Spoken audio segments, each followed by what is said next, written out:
Hello and welcome inside the Chris Evans podcast. It is Wednesday, May 10th, 2023. Hoping you're having a fantastic day, fantastic week. Looks like we have some weather moving in, possibly tomorrow on Thursday, and some rain maybe this weekend. Of course, a lot of high school state championships are taking place, so of course it will bring on the rain. But nonetheless, hope you're having a good Wednesday. Well, we had day 2 of the Timothy Greene trial today, and this is the second update that I have on this trial. The first one coming yesterday. If you want to catch up on that, that podcast is obviously on Second Banana Media. This is the Chris Evans podcast. We're sharing this on Guthrie News page. But with this being the Chris Evans podcast, I'm going to give you the information that came from the courtroom today. I will throw a little bit of my thoughts, perspective on this case as what maybe jurors might be thinking as well as they listen to evidence. And speaking of jurors, this is a perfect time to remind any juror that might be listening right now, you should not be listening. You should not be doing any looking, any researching. After the trial is over, then these would probably be kind of cool to look back on if you're a juror. But this is the time that you should not be listening and to get out of this live feed, or if you're watching replay, get out of it. But that's the disclaimer. Stay out of here if you're a juror until after the trial. This was Wednesday, so this was overall day number 3 if you count jury selection on Monday. The state had their first 6 witnesses called yesterday. Today, they rest their case at 3:58 p.m. today. So they rest their case. So they end up calling a total of 16 witnesses. So I guess today that would make up 10 witnesses today as they rest their case. So now the defense will have their chance beginning tomorrow, and I don't think they have very many witnesses coming to the trial. Maybe a couple, if that. 1, maybe 2, maybe 3, but I think it's just going to be 1, I do believe. And so if that's the case, then tomorrow the jury should have deliberations. So if you have the defense have their witnesses called, then after that would be jury instructions, and then it would be jury deliberations. And remember, if the 12 jurors come back, 6 white males, 6 females make up the jurors, if you didn't see yesterday's podcast. But if the jurors come back with all 12 agree guilty, obviously guilty. If all 12 come back with not guilty, obviously not guilty. If it's 11-1, 4-7, 4-8, 6-6, that would be a hung jury. And then like the trial never happened, and then they would have to retry the case if that's what they wanted to do, that being the state. So, you might have your opinion. I might have my opinion of guilty or not guilty. But if the 12 jurors can't come together for one unanimous decision, then it's a hung jury. And it's like the case never happened. Obviously it did, but that is one of the things that comes with jury trials. You always think guilty, not guilty. Well, sometimes juries can't come to a unanimous decision one way or the other. Just real quick, I know there's a lot of people probably seeing this podcast for the first time and not the other one and not familiar with this case. And I will go a brief summary on what the allegations are and the charges, and then we'll kind of get into the details. But if you want further details, that was on yesterday's podcast on Second Banana Media on YouTube, also on secondbananamedia.com.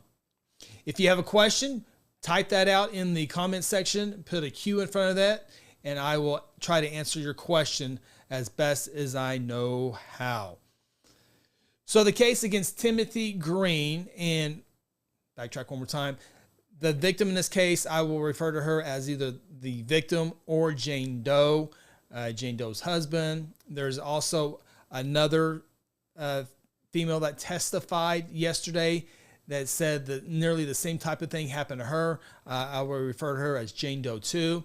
And then there's a Jane Doe 3. I mentioned that she might testify. She did not testify, but her friend testified not necessarily for her, but gave her aspect of that. So I will have that that testimony here in just a few seconds. So real brief overall, a woman, a female who lives just on the other side of Waterloo Road. So she actually lives in Oklahoma County, but she was found in Logan County. And so that is where the missing persons case was filed in Logan County. That's why this is a Logan County trial. But she gathered with some friends at a bar in Edmond called Majors.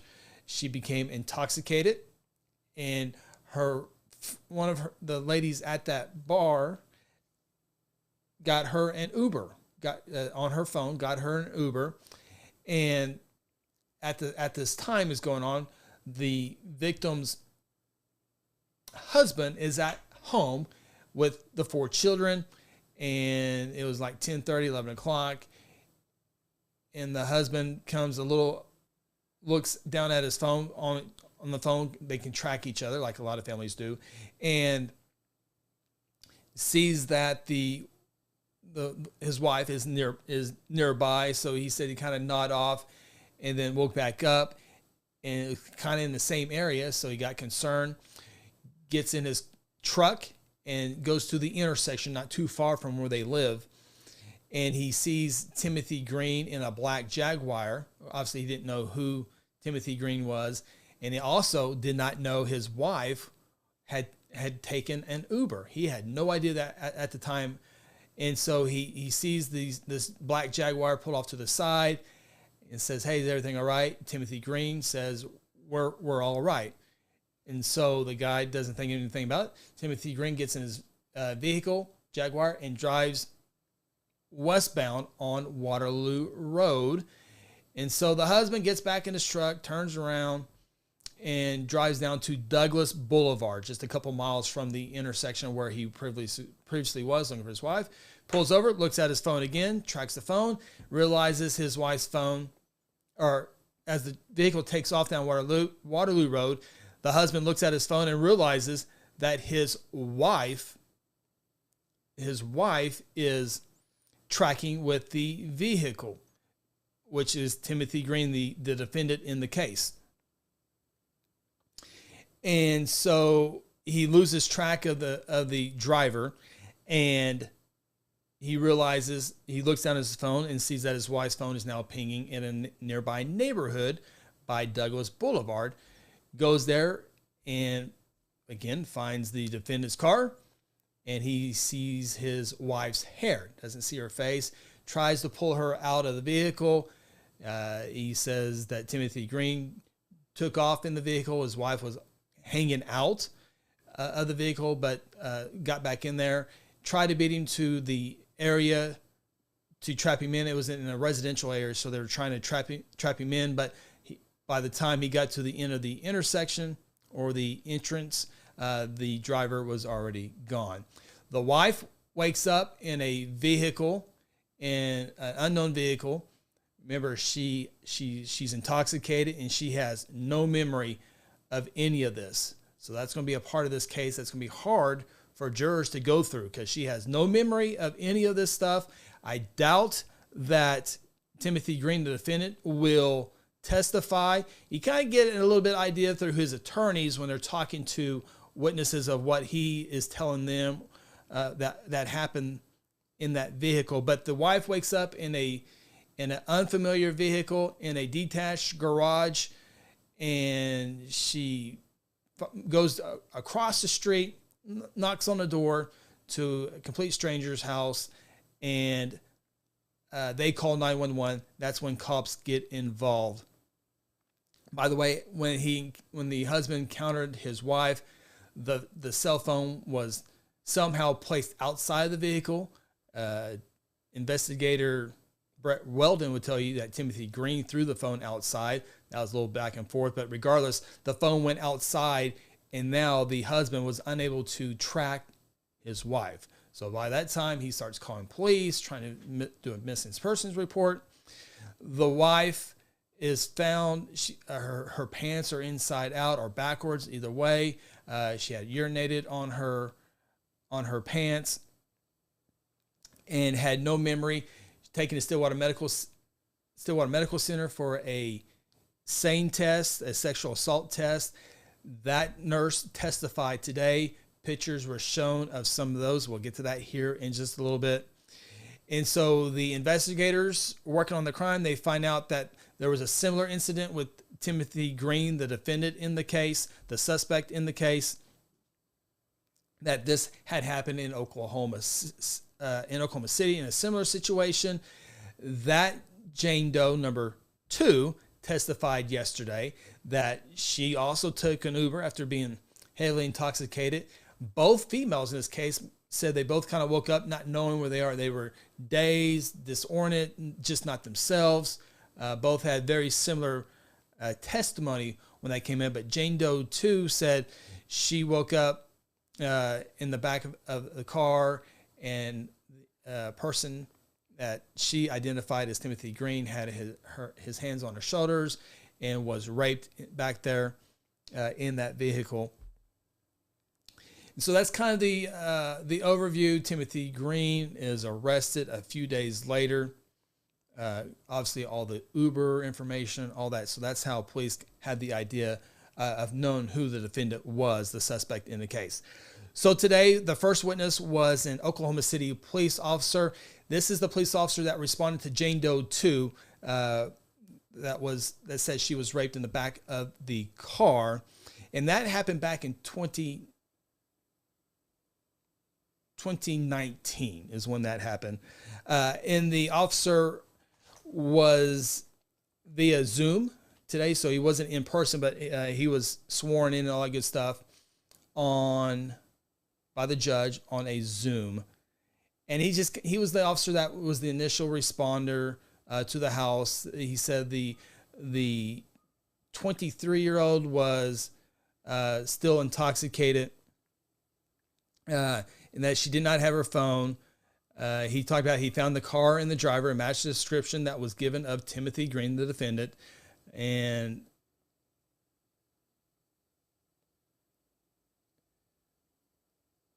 the officer was able to reach up with Timothy Greene and told him it's not a good idea to have sex with an intoxicated passenger. The phone was found on the driver's floor, and that Timothy Greene asked the officer if this was going to be public information, that he didn't want his wife to know about this deal. The officer was asked about a body camera. That will come up a little bit later on as well. From my understanding, there wasn't a body camera worn by that officer, and that he actually was wearing a body camera, and he said that Vanessa was drunk, and on that camera it said you can still consent to have sex if you're being intoxicated. Of course, that's exactly what the attorneys wanted to let the jurors hear, that maybe she wasn't raped, maybe it was a consensual type of event in the back of that vehicle. But anyway, the other part of that to remember on Jane Doe number 2, the case in Oklahoma City in 2019, that there was no formal charges filed, and also that Timothy Greene was not arrested in that either. So that's important to note. I'm sure jurors put that in there, that there's this person accusing Timothy Greene of that. There was no arrest, and there was no charges. And the investigator for Oklahoma City Police has since passed away. I'm sure he would probably be a witness if that was the case. But if he was investigating and passed away, it would move on to the next investigator. So that note that away as well. If you're a juror, put yourself in their spot of what you would do. The next witness was one of the friends that was at the bar with Jane Doe 1, the victim in the case. And she was the one who she said that one of her friends likely entered the address, and there really wasn't a whole lot to that witness test as far as testimony was concerned.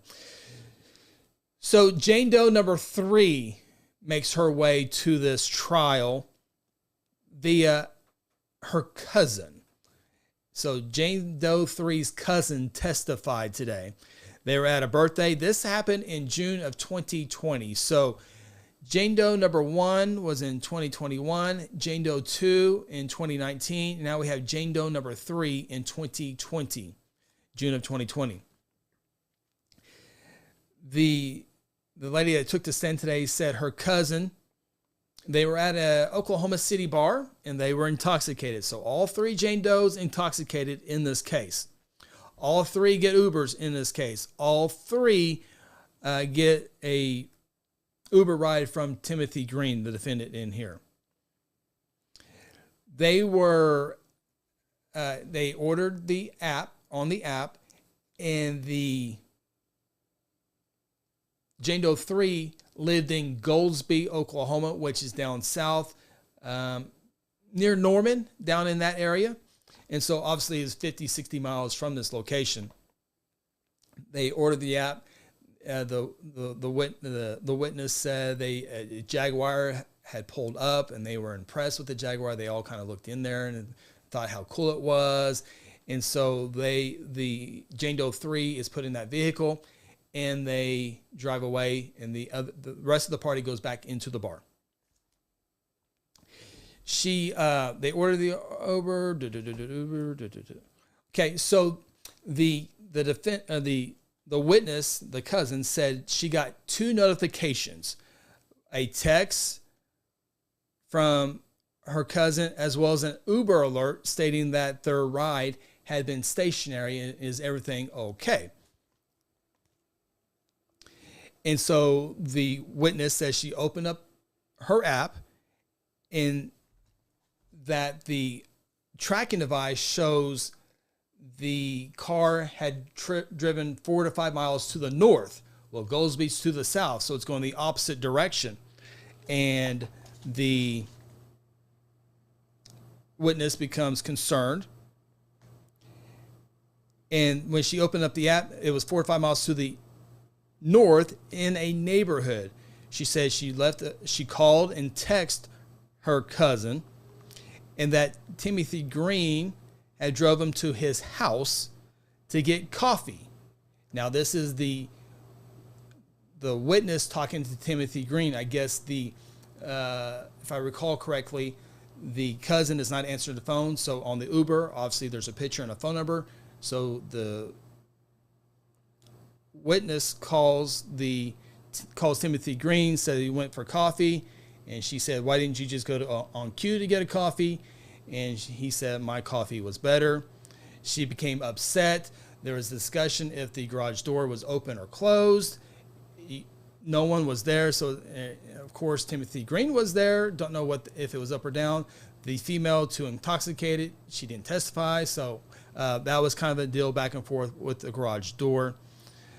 The witness says you need to drop her off somewhere in public. She said that he said no, and he said we'll call the police. And then Timothy Greene made some accusations because it was male or made it a race issue, but that he said he became hostile. So the witness says she notified Uber the next day. Didn't go into full details because this is a separate deal from this one. And she contacted Uber the next day, made a complaint, and that she saw the witness said she saw this trial right here with Jane Doe 1. She saw it on a television news report, and at the bottom of the report says, if you know anything about this situation or know any other, they believe that this might not have been the first incident with Timothy Greene. If you have any information, come forward. Well, this is how they came forward with that information. They reported to the district attorney's office, and then testimony, they go over the receipt from the Uber ride.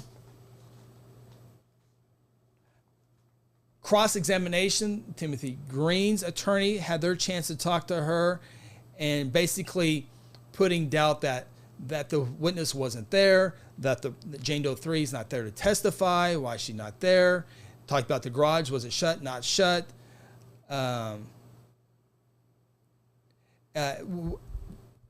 Other part that came in here was the defense attorney asked if they were holding hands. It was reported somehow, I'm sure Timothy Greene might have said they were holding hands. Did he grab her hand? Did she grab his hand? That was back and forth, and really there wasn't a true answer giving if on one side. One side said it was, one side it wasn't. Kind of hard to tell. This case is a lot of he said, she said, and I think this is going to be extremely tough for the jury to decide on this one. I have my opinions here. I think I can now more comfortable. I didn't want to share them last night, but I think I might be closer to that this evening. The next witness was a homeowner at Douglas and near Douglas and Waterloo. This is the Jane Doe 1. Jane Doe rung the doorbell, and this is the person's house, and they were just basically saying, we talked to the front window. She saw the victim. She said she was confused, disoriented. She saw no purse, didn't have any shoes on, wanted to use the phone. Instead, the husband called the phone, and the homeowner said she was confused. Not much there. It's just kind of painting a picture. Is the state attorneys here, Logan County District Attorney's Office. The next witness, witness number 11 in this trial, was a former deputy with Logan County Sheriff's Office. He was obviously a deputy back then. City arrived to the home, disoriented, put the victim in his cruiser, kind of went over the scene, this detached garage, car inside, permission to search, just a lot of back and forth. There was some silly talk. On cross-examination, Timothy Greene's attorney was really set on the word exclaimed, and he made the deputy go through his entire report, read it. It seemed like it took forever, but the deputy used the word exclaimed twice. And so when the attorney, I can't remember the exact quote, but the attorney kind of got a little bit animated of what she said, because the deputy said, and she exclaimed. I mean, he raised his voice like that's how he said it, but you can tell the deputy just was using a different word. It wasn't special emphasis. There was no direct quote given by the victim, because the deputy said he would use that, but the attorney was just looking. I'm not sure what he was looking for, but it was just felt like a wasted time to me. If it's a juror, maybe not, but it felt like that was to me. Witness number 12 was the victim, was the residents of the house where across the street where the detached garage was, the phone in the yard, shoes in the yard that belonged to the victim. Pictures were taken. She was basically there. She was able to show the victim coming to their house, ringing the bell. A little ring bell camera showed the victim doing that. Just not a whole lot there. And then witness number 13 in this case was a registered nurse at Stillwater Medical Center who performed the SANE test, the sexual test, the SANE test. Went through her qualifications. She was certified. It was been 4 years in October. The exam was taken about 8 o'clock in the morning. She described the process of the exam. The victim was on her menstrual cycle. She noted in her notes that the victim, Jane Doe, could not recall anything what had happened. A complete memory loss. Her report showed bruises and scratches on her hips, buttocks, neck, back, knees. There were no injuries in the genital area. There was grass and debris in the buttocks and vaginal area on the outside. There was blood inside, but was consistent with a menstrual cycle. There were photos of all the bruises on arms, legs, knees, ankles. If you remember yesterday, it was testimony by multiple people. I think Jane Doe even admitted to it, and one of the friends there, that at the bar she had fell over a chair onto her knees, and there was and maybe had rolled her ankle. Now the sane examiner didn't know that because there was no the Jane Doe, the victim, has no memory of any of this happening, which makes this a really tough case for the jurors. But continuing on, there was photos of all the abrasions and all that stuff. And I thought the defense attorney, or excuse me, the district attorney's office did a good job, because there was some injuries above the knees. So if you fall down, straight down, there would be injuries on the bottom part of your knees or on top of your knees. But this was a little bit higher, some of the injuries that we were able to see. And so they did a good job of saying there probably are some injuries to the knees, but there were some that are a little bit higher that wouldn't be, some abrasions a little bit higher that might not be consistent with the fall. Hard to say. That's what the jurors have to decide as far as that. But with that being said, how did all the soreness, all the scrapes and bruises get on the arms and the legs? How did scratches get on the buttocks? Those are questions that don't know what happened. Did Timothy Greene do something to cause those? Were those bruises a day before or that afternoon? Don't know. Truly don't know. It hasn't come out in testimony that dragged across a yard or by a suspect, or maybe she fell down and dragged. Don't know. Did she have jeans on it? A lot of questions that I still don't know. That's going to be important for jurors to talk about. Maybe there's more, with the state resting today. There's questions.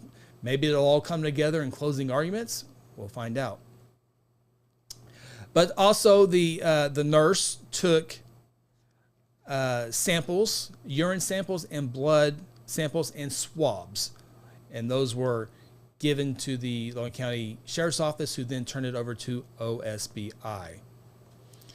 On cross-exam, Timothy Greene, the defense attorneys, were able to ask some questions, and they kind of confirmed that there was significant memory loss by the victim. I can't remember.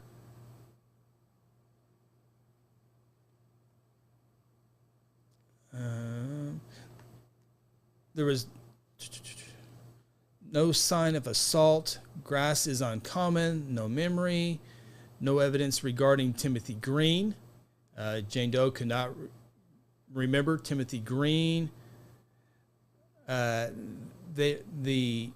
nurse told the defense attorney that there was nothing biological or science that would say there was an assault with Timothy Greene. So that kind of goes back, that it didn't come back to possibly Timothy Greene. And again, the defense attorneys made sure that the jurors heard that the nurse was unaware that the victim had fell in the bar earlier, had twisted her ankle earlier, and the nurse said that would be relevant, that would help her case. But again, Jane Doe had no memory, so she couldn't tell the nurse what had happened. The next witness number 14, was the OSBI toxicologist, the criminalist, and the blood alcohol of Jane Doe was 0.123. So everyone's familiar with the driving under the influence of the limit of 0.08 would be a drunk. And this was taking, blood alcohol of 1.23 was taken at 9 o'clock in the morning. So this is 12 hours after the night of the bar action. So not much information there. There was two types of drugs in the system, and it might have just been normal. and they named them, but they were so long it was hard to hear. But I don't think it was anything of significance because neither attorney side really went deep into that, so probably did not have an effect overall on the case. Witness number 15 was the OSBI cellular training. OSBI basically went over the Uber and cell phone where the car was for a certain amount of times, all the way from Majors over to near where the victim lived in that area. And it was back and forth there. I didn't take a whole lot of notes there. I didn't get a whole lot from that. And then the last witness of the day to take the stand was the Brett Weldon, who was the lead investigator for the Logan County Sheriff's Office. That eventually got turned over to OSBI. But Brett Weldon, now with the Oklahoma Attorney General's Office, so he's now Agent Weldon, took that position sometime in February of this year. He was the detective for the Sheriff's Office for 4 years and about 29 years of law enforcement as a law enforcement officer. He said he got a phone call from one of the first deputies to arrive around 5 a.m. There was a white substance found in the Jaguar. It was sent off for testing. That came back negative or unknown, so it wasn't anything of significance in this case. So they tested it, didn't know what it was. Just a lot of stuff about the victim, dazed, not aware. He suggested the same test. The victim took that, brought it back. He ran the tag, came back to Timothy Greene in the Jaguar. He found out that Timothy Greene worked at the Oklahoma Tax Commission, and that when Brett Weldon approached Timothy Greene, first they went to his house over the weekend. On Sunday, he was not there. And on Monday, he knew that he worked at Oklahoma Tax Commission, was waiting on him to get there. They find Brett Weldon, the investigator, said he had saw Timothy Greene walking on the sidewalk, approached him, and that Timothy Greene, according to Brett Weldon on the stand, who did a good job today, he was really good today on the stand. He said, quote, "That girl was drunk," and quote, "I touched her inappropriately." Now that's what Brett Weldon, the investigator, said. And that Timothy Greene then said, "I need to talk to an attorney." And then that Timothy Greene had the victim's wallet, driver's license, and credit cards. Now, it was Timothy Greene's attorneys to talk to Brett Weldon. And this is how the day ended here.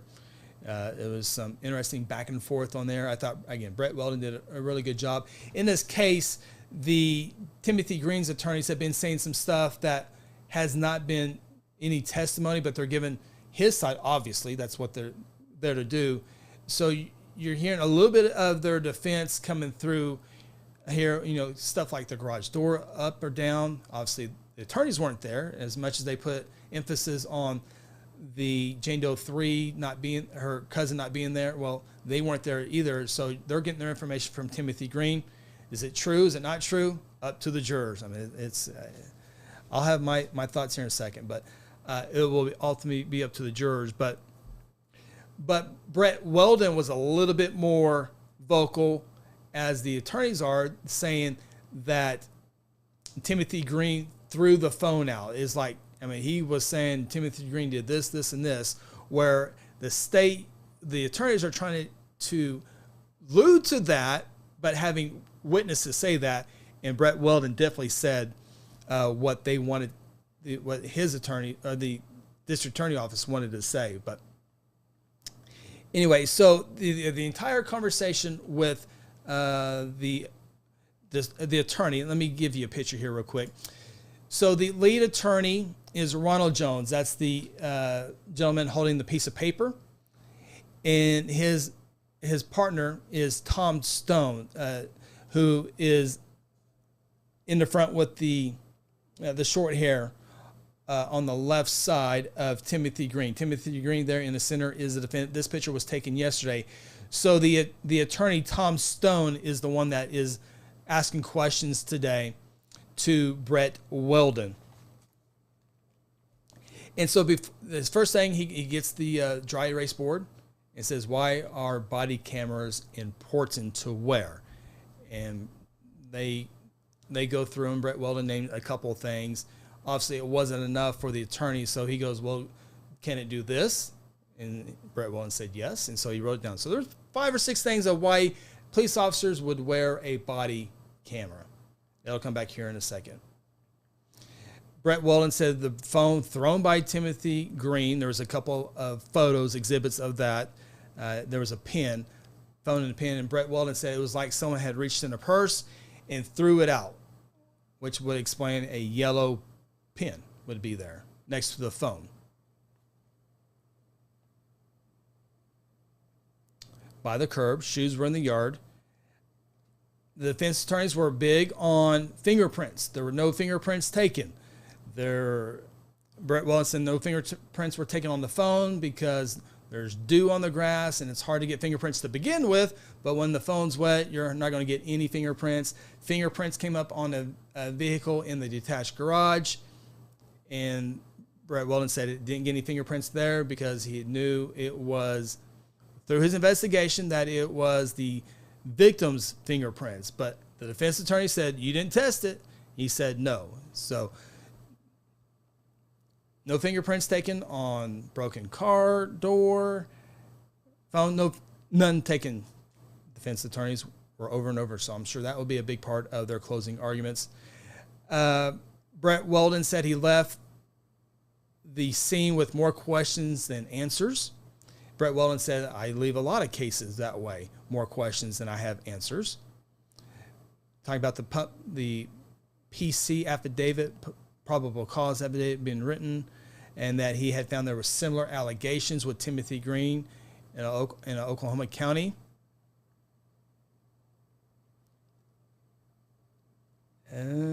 There was a back and forth discussion about Miranda rights and when they were read and not read.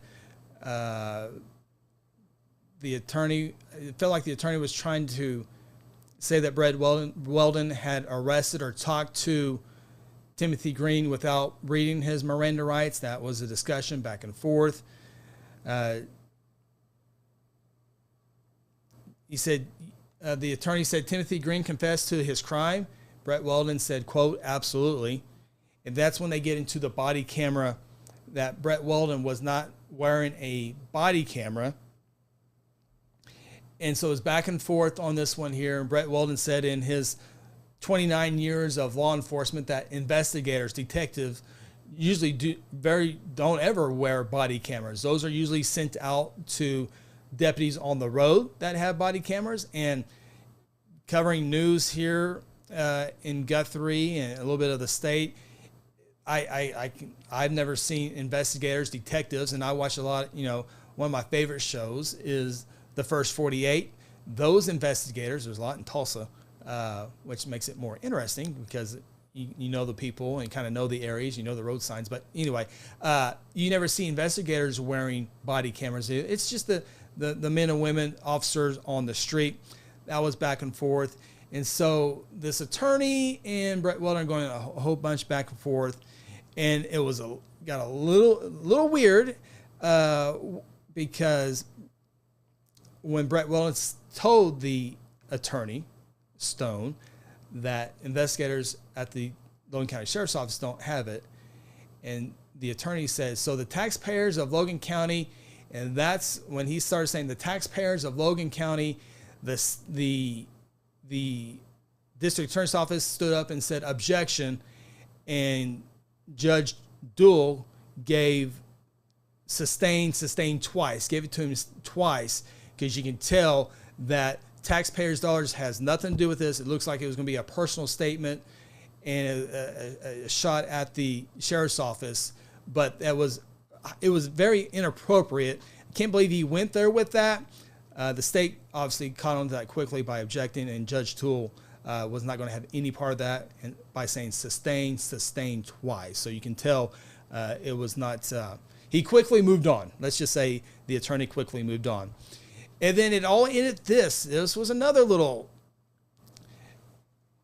But if you're Timothy Greene, you probably want this out there for jurors to at least have in the back of their mind, whether that's right or wrong. The attorney was leading to that Brett Weldon works for the Oklahoma Attorney General's office. Jane Doe in this case works for the Attorney General's office as a legal counsel. That Jane Doe's husband works for Homeland Security in the ICE division, and that Brett Weldon's now girlfriend is an OSBI special agent in this case. And he said, the attorney kind of said all that, and that the attorney said, so the law enforcement officers are kind of like a family. And that's when Judge Duell told the attorney to tread easy, Mr. Stone, because he was going somewhere that did not pertain to this trial, and was trying to maybe say that they're all working together. And so that was his kind of stern saying, you better go easy what you're about to say. Right or wrong, is probably good for the defense attorney to get it out so jurors can hear that. If for Timothy Greene's sake, you want to hear that. But the judge stopped it before going any further than what he did. And so at that time, he was done with his case, or with his testimony. And then the state, soon after that, the state rest at 3:58. And now, tomorrow morning on Thursday, it will be the defense shot at asking witnesses to go to the stand and going back and forth. So that is where we stand. So if you have any questions, this is a good time to ask them. This is around 43 minutes so far. So a little bit quicker today, and I don't want to go any further. If you want to see yesterday's podcast on day 1, you're more than welcome to do that. So where does Chris Evans stand on this one here? I'm obviously not a juror, but I'm hearing evidence, a lot of this for the first time. I knew the broad details of it, but now we're starting to get the deal. Okay, so I'm hearing all this. There's a lot of moving parts that are similar. There's 3 women, intoxication playing a factor, all 3 getting an Uber ride.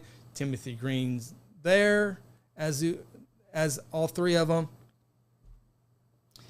This is the only case where charges were filed. 3 charges in this one: sexual battery, kidnapping, and grand larceny. Ask me, there's a lot of stuff that comes together. Common sense tells you that something went on in all 3 cases. Can you put those together if you juror and say, yes, that happened? And one thing I didn't say, maybe we'll hear this in closing arguments. In open arguments for Timothy Greene's attorneys, they said this was a consensual act. That Jane Doe was wanting to, quote, let's F, which actually said the word, let's F, and that oral sex was exchanged for both sides. That's what was said in open arguments. So it's a he said, she said type deal. So do jurors look at all 3 of these cases and say, man, that feels like that this had to happen, and this is too far to be a coincidence? The other side of jurors could say was, where's the evidence that proved that he sexually assaulted the victim? Where's the evidence that she was kidnapped? Was she against her will? If it was consensual, then obviously not. So how can you prove it was truly kidnapping? Because the victim in this case, Jane Doe, has no memory of any of this. Not a thing. We probably won't hear from Timothy Greene, who knows exactly what happened. I'm sure he's not going to testify. So if you're the juror, guilty, not guilty. Do you use your common sense? Do you need the biggest thing that the state has to do? And you hear every time in cases like this, the state has the burden of proof. They have to prove that this, and this happened for jurors to get that conviction. Now, I will be paying close attention to closing arguments for all this to come together. But it's really, really tough, I think. And to be honest with you,